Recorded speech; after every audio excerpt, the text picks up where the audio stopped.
Hey guys, Pastor Fuyace from the Greater Sydney Conference. I hope you're well. Before we start, I've got to tell you a little story. Listen to this. There's this horse, and his name's Ryan. I know, a weird name for a horse, right? But he lives in this paddock, and the paddock is completely green. Like, you wouldn't believe the green grass that's in this paddock. But you know what? Ryan's not interested in that green grass. He is only interested in ice cream. So he does whatever he can to get ice cream off his family.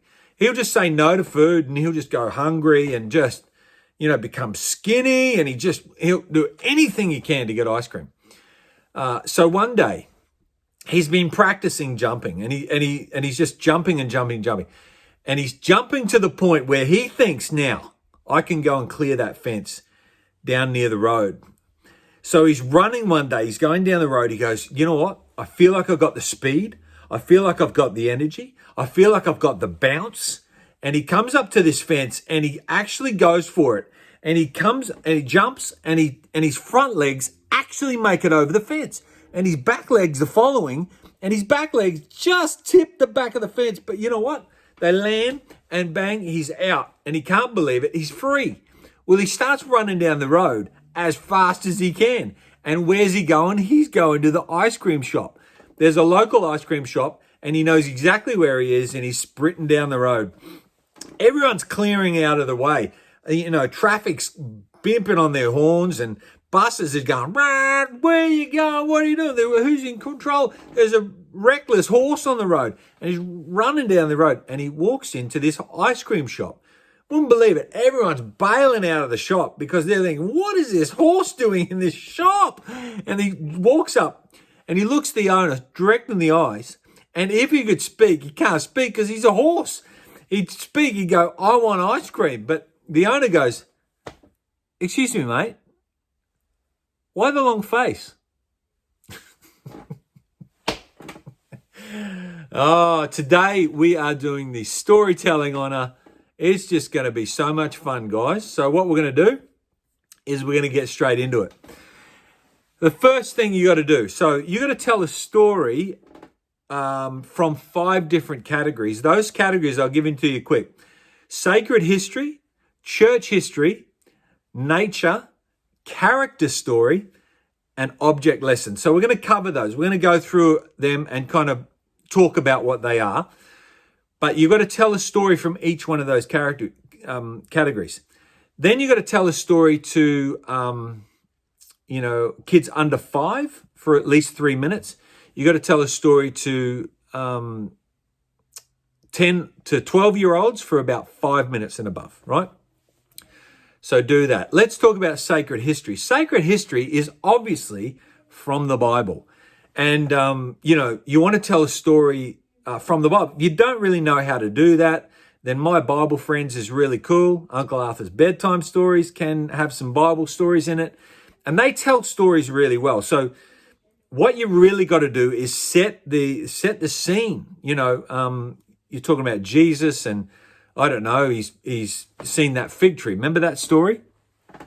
So Jesus one day is walking down the road, and he turns the corner of this kind of a street. He turns this corner, and down the end of the road, he sees a sight that just excites him. And he says to himself, wow, that is a fig tree with leaves on it. And without saying anything, Jesus gets into a bit of a run. And he starts to run, and the disciples are looking around. They're going, what is going on? Jesus is running. Let's follow him because this is going to be fun. So they're running after him. And he's running down the road as fast as he can to this fig tree. Now, Jesus is thinking, that's a fig tree and it's showing leaves. If it's showing leaves, it's got to have figs on it because the figs come at the same time, if not before the leaves. So it's got to have figs. And Jesus, while he's running down to the end of this road, can taste the fig in his mouth. He's so hungry, and he's going, oh, the fig flavor is so beautiful. And if you got a ripe one, trust me, it is beautiful. So he's hungry. He's running down the other road, and he gets to the fig tree, and he's looking up, and the disciples catch up, and they're all looking up, And they're looking for figs and they can't see not one fig. And they go hungry. And that fig tree lives a short life. Jesus says, may you never bear fruit again. And the fig tree withers and dies. Well, the reality is we're connected to a vine and we bear fruit. And those fruit are found in Galatians, fruit of the Spirit. And we can show the fruit. So don't be a Christian that goes to church showing all the leaves but having no fruit. So that's a kind of a story, with an illustration, bit of a sad story at the end. But get yourself within the story. Get yourself telling the story and picture what's going on. And it doesn't matter if you add a little bit of stuff to it. Keep it pretty strict to the text because you don't want to miss the lesson. You don't want to make up your own kind of ending. But sacred stories from the Bible, really good way to tell a story.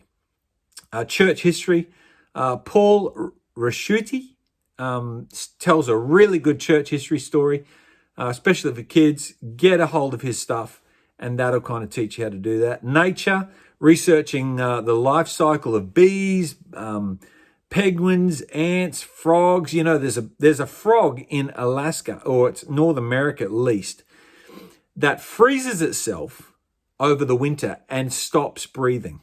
In fact, some say it stops living and then it wakes up in the summer. It thaws out and then starts jumping around.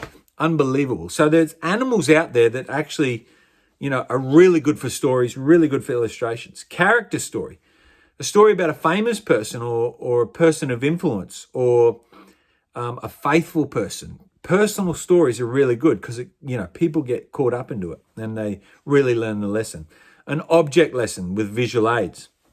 You can have visual aids. You can have, whatever's going to, take the attention away or bring out, people getting bored and people getting, not engaged in the story. And an object lesson, usually there's a particular behavior that wants to be exemplified. So you want to teach something about someone's character and helping them be better. So the next one, make a written outline when you're telling a story. So we'll have that on the worksheet. The setup, you want to know where and when. So you want to set the scene, description of the lead character, who's kind of the character. What's the conflict? So the description of the opponent, description of the nature of the conflict. So what is it? Might be, something that the lead character is struggling with, or someone's tempting him or whatever it may be, or her. Reaching the conflict, what does the lead character do in the end? What does the opponent do in the end? Resolution, how is the conflict resolved? And the aftermath, what happens to the opponent and what's the lesson learned? State under what circumstances course material could be modified for the following. So, number one, telling a story in first person, second person, or third person. What does that mean? So first person, you're saying I, me, we, us. You're really telling a personal story. Second person, you're saying kind of close your eyes and imagine. Now you is the key word. So you are in a da-da-da. So that's second person. Third person is using names. So you say Matt. Matt was a da-da-da. And if telling about me, it's like Phil. Phil was da-da-da. The Rock used to do this. I don't know if you know the wrestler, The Rock. He speaks in third person. The Rock says, So the different audience and age and purpose. So for younger people, you're going to make the story shorter. And you're going to cut out subplots. You're going to cut out the stuff that people don't need to hear. You're just going to have the lesson there. And you can have one lesson, especially for youngs. If you're telling something to teens, you're going to say, you use some common words that they're using to keep them interested. And they get a bit of a giggle out of it too. There's this old guy or old lady trying to, be trendy. And, they love it. Use multi-points. in a story. So I have a lot of points for adults. And here's a lesson, there's another lesson, but you cancel them out for younger.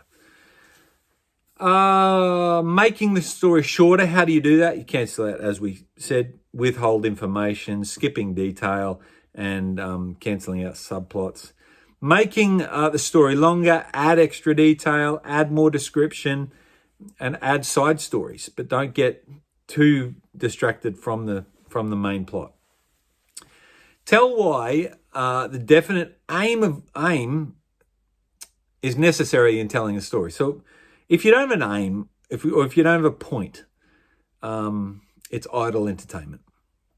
And an aim creates education. It creates developing of character, not the character in the story, but developing of someone's character, etc. So the two things you need to do. So the first thing you need to do is tell a story from each one of those things. Remember, tell someone 5 years and under.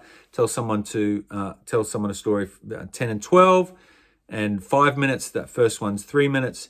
The next two things you need to do is tell a story about a foreign missionary for no less than 5 minutes, and tell a story that teaches a health principle. All that's on the worksheet, guys. Enjoy this honor. It should be fun.